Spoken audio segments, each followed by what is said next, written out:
In today's show, we're looking at the final week of the NBA season. It's week 24. What do we do? Well, I guess we'll find out. Michael Bolton. Thanks, Josh. It's Michael Bolton here, and it's time for another episode of the Locked On Fantasy Basketball Podcast. Let's get to it. Let's get to it, indeed.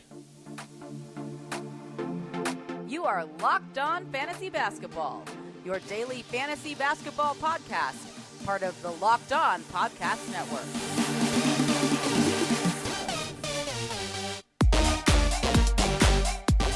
Hello and welcome to the Locked On Fantasy Basketball Podcast, brought to you by Basketball Monster. My name is Josh Lloyd and I am the lead fantasy analyst at basketballmonster.com. And you can find me on Twitter as always at redrock_bball, on TikTok at redrock_bball, and on Instagram at Locked On Fantasy Basketball. Today's episode is brought to you by Prize Picks. First-time users can receive a 100% instant deposit match up to $100 with the promo code Locked On. That's prizepicks.com, and the promo code is Locked On. Thank you for making Locked On Fantasy Basketball your first listen every day. We are free and available on all platforms. We're here. We made it. It's the final week of the NBA season. I pity you if you are playing head-to-head at this point of the season. Now, everyone will always ask me when I tell them when I think leagues should stop. They'll ask me, when do you think? And then I'll tell them, and they go, why don't you just do this? Why do you think it should end here? Well, if you are playing through this, you understand why. The final 3 weeks of the NBA regular season is when teams who are out of contention for the play-in, when teams have locked in their standings, they start sitting down players with fake injuries. It happens all the time, and then you're going to have your league decided by who was fastest to add Skylar Mays, or Trendon Watford, or bloody Shaden Sharp, or Simone Fontecchio, or Luka Šamanić, or whatever nonsense that has no reflection on the NBA season. The last 3 weeks is when this stuff happens. And it just gets worse, and it is going to be a disaster week this week. What a positive way to start the show, but it's true. You just shouldn't play head-to-head fantasy basketball these weeks. It's very straightforward. Warning. Let's get it on, Gilly. And to start the week, we've got no games on Monday. None.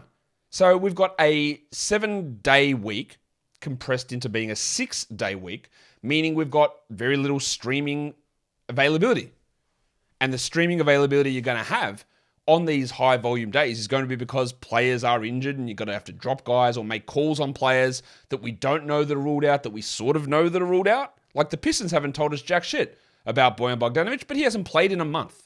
We just assume that he's out. I don't think he's coming back, but no one tells us. Much like no one tells us about what's happening with the Hornets, or the Pacers, or the Spurs, or the Jazz, or anybody. So you're making these guess decisions. Now, we've guessed, I think, right on nearly all of them, as if this guy won't return this season. I think we've guessed right. Maybe Markkanen. I can't remember if I said I think he's done for the year or whatever, but I still don't know whether he's done for the year. But, yeah, it's a frustrating time of year. No games Monday, so we can't do anything there. And then there's 13 games Tuesday, so guess what? We can't do anything there. So what we've got is a pseudo back-to-back of Sunday, Tuesday of 13 game days. So you can't stream Sunday, you can't stream Monday, you can't stream Tuesday. Stinking. Really, really bad start to the week. There's no point wasting an ad on a Tuesday. Now, again, you might end up with 3 guys resting on Tuesday, opening up active roster spots. Finding that right guy is going to be hard. It's going to be important to you, but like this is why it's hard to plan a show in terms of how we stream for this week, because it's going to be different for everybody. Most people won't use anybody on Tuesday, but you might be struck with 4 random rests where you got to drop guys, and then it opens up, and then that opens up a ton of streaming options for that day for all of the weird replacements that come in for those teams who have, stopped trying to win games, like Indiana and Portland. They're through all the teams that have stopped trying at this point. The Pistons, the Hornets, the Magic haven't. They're still going. I don't know why, but they are. Pistons, Hornets, Pacers, Wizards to a degree as well have stopped trying. So there's 4 teams there. And in the West, the Rockets, they are still trying. They're playing everyone. The Spurs haven't been trying for all year. The Blazers have stopped. The Jazz have stopped. So you've got 7 teams that really have stopped trying, and you're going to have some other things towards the end of this week, like on the weekend, where you've got teams that are locked into their standings that are sitting guys like a Jason Tatum, a Giannis, those sort of players who might sit because they're not actually going to move anywhere. Back to the weekly schedule. 13 games Tuesday, 8 Wednesday, 5 Thursday. There's your sort of time to attack. The Wednesday, Thursday, 8 games and 5 games. 11 games Friday is an interesting one. Theoretically, that's not a streaming day, but it could be depending on injuries. You got 3 games Saturday, which absolutely is, and then every single team plays on Sunday, which, again, is not a streaming day because you're going to have every active roster spot filled, But you might also have 5 guys who are injured on that day. So it is always going to be worth, I think, holding on to ads for Sunday, because once those 5 of your guys are ruled out, you drop them and you add somebody else in on that Sunday who's pushed into a weird 48-minute Ray McCallum role where they're going to play every minute for a team who doesn't care about the result of this game and can put up big stats on one day. But who that player is, there's no way of me telling you that. It's impossible. We have to do that next Sunday to figure that out. Games played for the week. Despite missing one day of action, we're pretty jam-packed. No 2-game weeks. 20 teams play 4 games. 10 games play 3. What we've got to look at, I guess, when trying to plan in advance is where the quality games sit. And there's not that many quality days this week. There's 3 of them. There's Wednesday, Thursday, and Saturday. Portland, Denver, Utah, the Spurs, and the Clippers play 2 quality games. Now, unfortunately, having the Spurs and the Jazz there, well, maybe you could say it is fortunate, but the Spurs, we just don't know who's going to be in or out. But that might make Sandro Mamakilishvili, Keita Bates-Diop, Blake Wesley, Malachi Branham. You might be able to use them actually this week. We don't know what's going to happen with Vassell or Sohan or Johnson or Jones or McDermott or anybody. Or Collins. But there's some players that we know that will play. The Jazz, Sexton and Clarkson, I'm expecting to be out. I don't expect Markkanen to be playing. So we're looking at Abaji, Horton Tucker, Dunn. Maybe Fontecchio, maybe Shamanic, because Olynyk might not play either. And 2 quality games. Denver, have they locked up the 1 seed by then? Probably. Possibly. We've already seen them resting a bunch of guys. They're 2 games ahead of the Grizzlies at the moment. And by the time we get during the week, they might be locked into that position. And Jokic might be sitting. And you might be looking at streaming Reggie Jackson. Or Bruce Brown's getting in there. Or it's Christian Brown getting in there. Or whatever else they decide to do. Peyton Watson might get some games. The Blazers have the 2 quality games. That's actually really good. Because we know that there's no one else they can really sit. Skylar Mays. Big Shaq Harrison. Big Shaq. Shaden Sharp. I don't think Reddish is going to play. They've already waived Archie Giacono, Drew Eubanks in that mix. So a lot of interesting things there. And then the Clippers with 2 quality games. So Norman Powell, Bones Highland, Rob Covington, Nick Batum. Although they are very, very up and down game to game. On the bad side of this, the Hornets, the Warriors, and the Rockets don't play a quality game.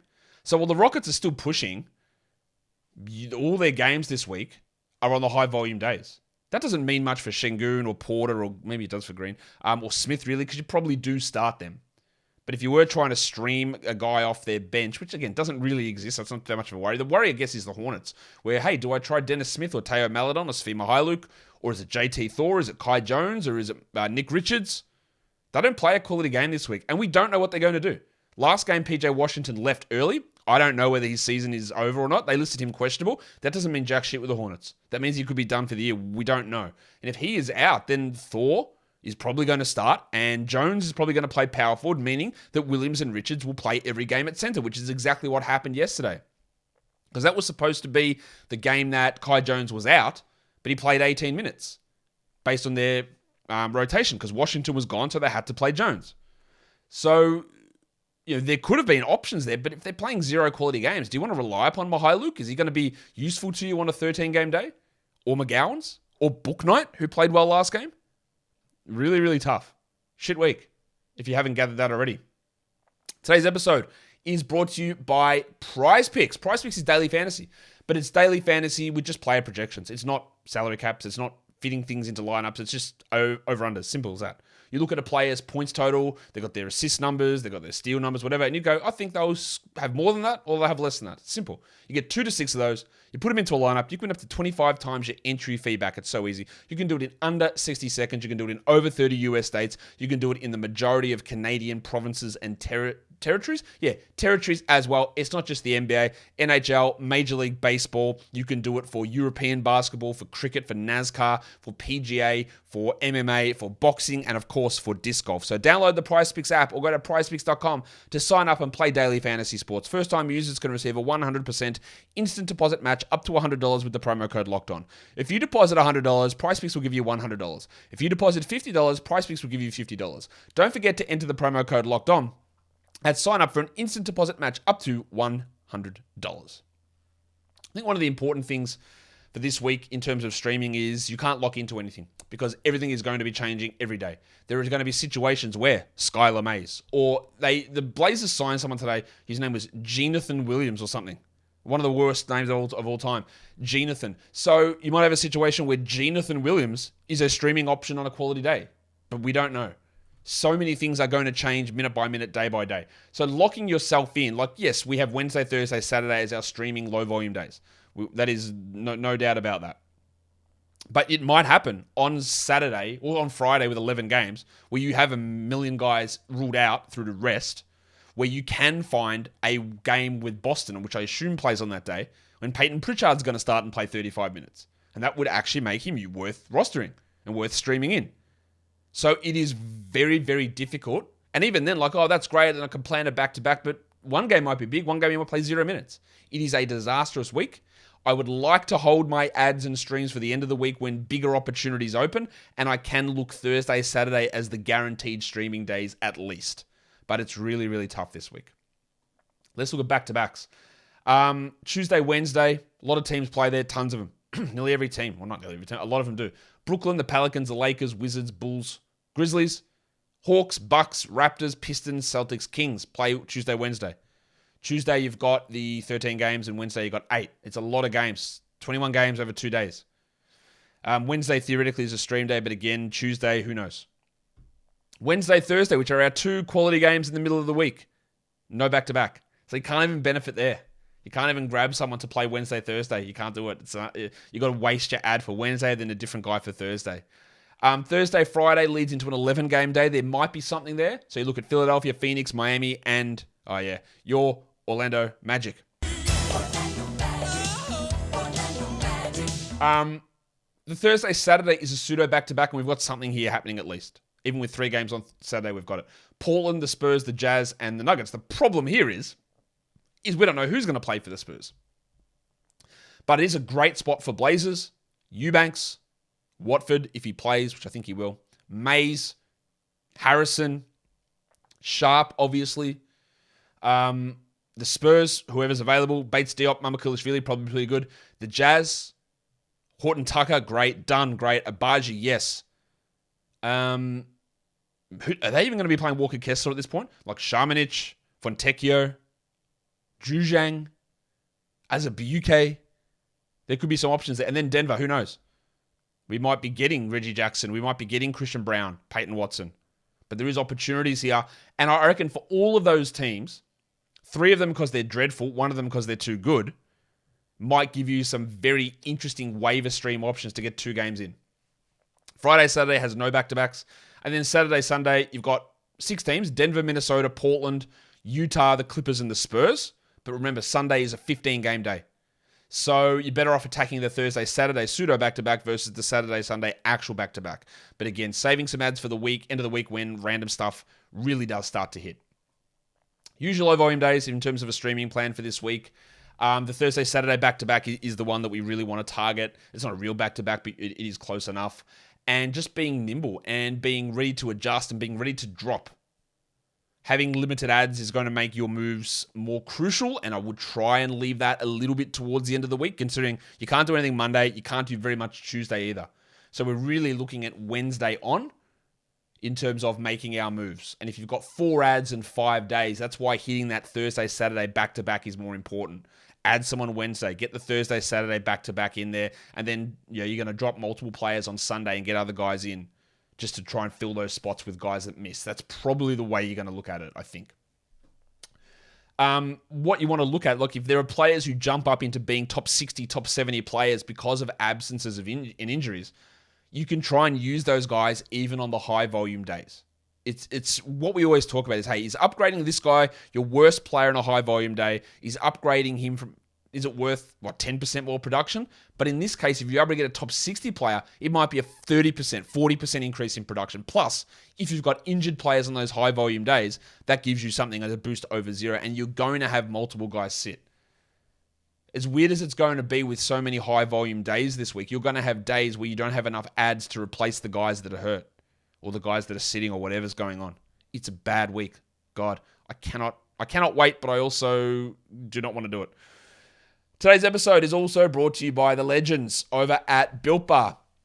Built Bar has March Madness still going on apparently, but that's fine. March is over. April is here. I hope you guys went and voted for your favorite Built Bar flavor because you're going to win a chance Or you're going to get a chance by having voted to win those free boxes. But let's forget about that.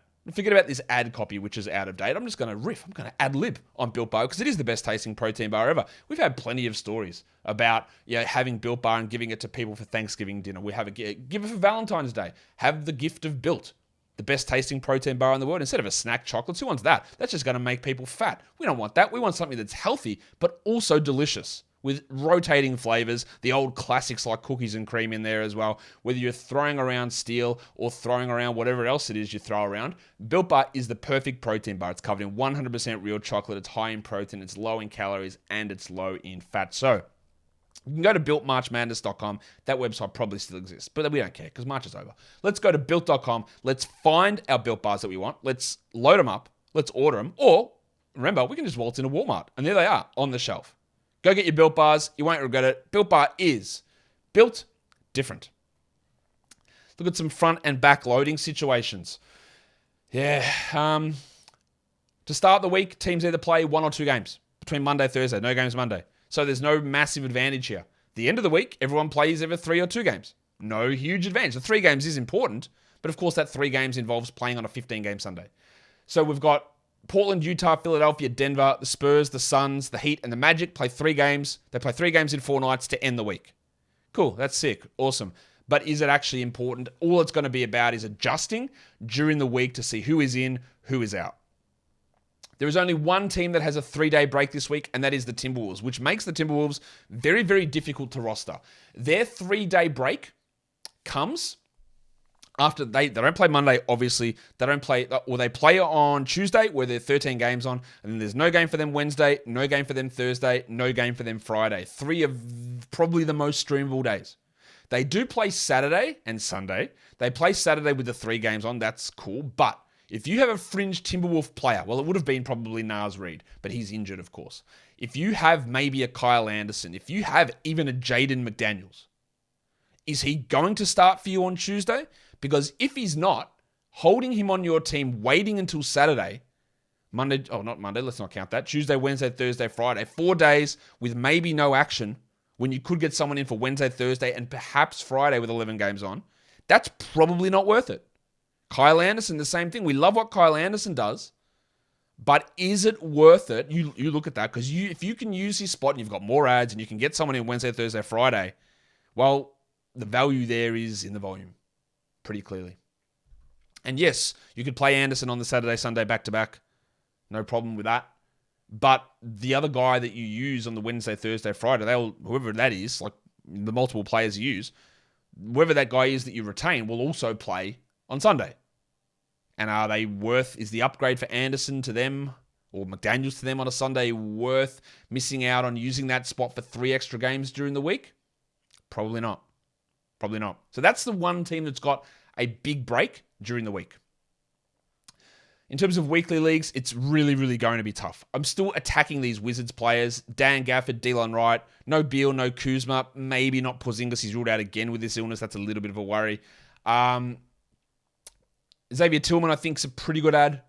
Marvin Bagley, Drew Eubanks, Denny Avdia, Taylor Horton Tucker, and Killian Hayes. I don't think many of those guys are at risk of sitting, so therefore I think they're available in 50% plus of leagues and worth adding for the week.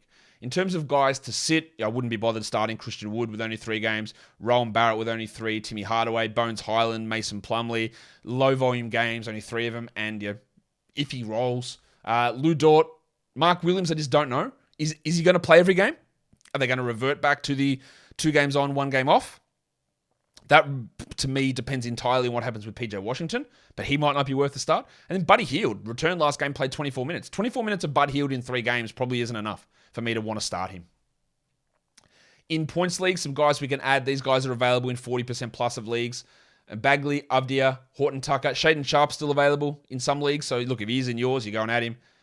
Xavier T. Illman, Drew Eubanks, Killian Hayes, and Danny Gafford. And then for sits, it's a lot of similar names here. I wouldn't be bothered starting a Tyus Jones this week, for example. Quentin Grimes, if it's a Zubats, 3 games for him. Mark Williams, Rob Williams, they've got a back-to-back this week, so he probably sits one of those. Karis LeVert, Tim Hardaway, Bones Highland. Not great options, but again, it's just a weird week to end this regular season. And that is the last weekly preview show for the season. Also still coming this week, although there will be a change in things. There are things that aren't as important for me to do this week. So the actual volume of shows will probably decrease a little bit this week. We'll still have all of the information you need, but there's going to be no buy low, sell high show or over underperforming show. There probably won't be specific waiver wire shows because we're not talking rest of season. It's all about short-term streaming, so we'll just focus more on those shows for the week. Follow this podcast, Apple Podcasts, Google Podcasts, Stitcher, Spotify, and on the Odyssey app and on YouTube. Thumb it up and leave your comments down below. Guys, we are done here. Thank you so much for listening, everyone. See ya.